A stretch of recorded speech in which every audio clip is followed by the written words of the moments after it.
नमस्कार, कृषि न्यूज में आप सभी का स्वागत है। पावर्ड बाय स्टिल इंडिया, मैं हूं आपके साथ अश्विनी श्रेष्ठवानकर।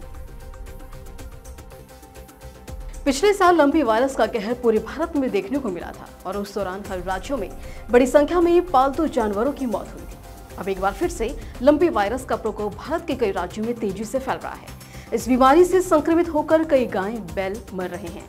आपकी जानकारी के लिए बता दें कि लंपी स्किन वायरस एक वायरल त्वचा रोग है जो मुख्य रूप से जानवरों को प्रभावित करता है।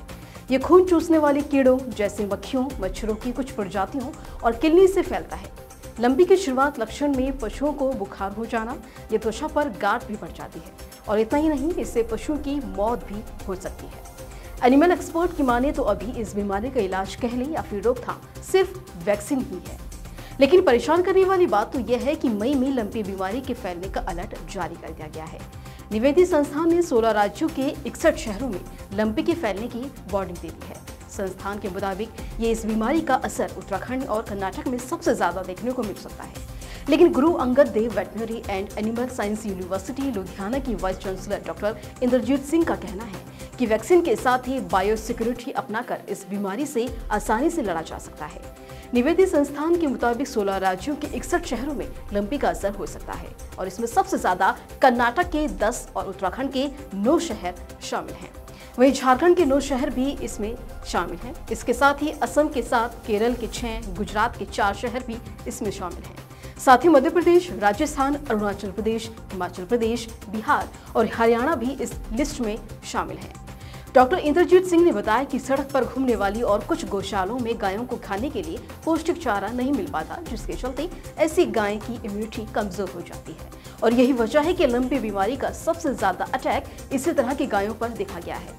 लंपी की वजह से मौत भी ऐसी ही गायों की हुई। ऐसा नहीं है कि जहां गायों को बहुत अच्छा चारा मिल रहा है वहां गायों की मौत लंपी की वजह से नहीं हुई है, लेकिन उसकी संख्या बहुत कम है। दूसरा यह है कि सड़क पर घूमने वाली गायें बहुत जल्दी उन मक्खी मच्छर की चपेट में आ गई जो लंपी बीमारी के कारण थे, जबकि गौशालों और डेयरी फार्म पर बहुत हद तक साफ सफाई होने के चलते मच्छर मक्खी का उतना अटैक नहीं हुआ है।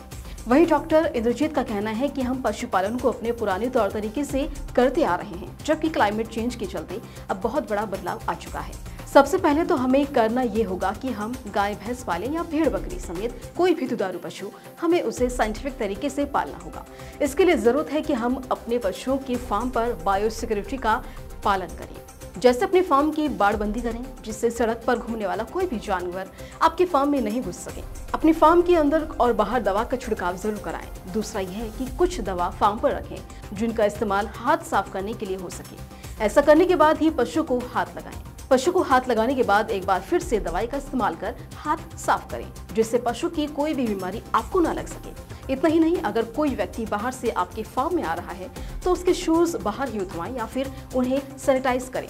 हाथ और उनके कपड़ों को भी सैनिटाइज करवा सकें तो बहुत अच्छा होगा, वरना तो पीपीई किट पहनकर ही फार्म के अंदर ले जाएं।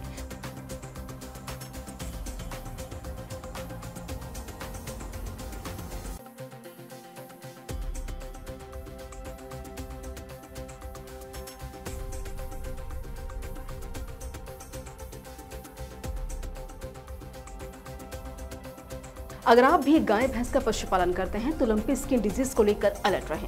साथ ही ऐसी खबरों के लिए बने रहें कृषि जागरण के साथ। शुक्रिया।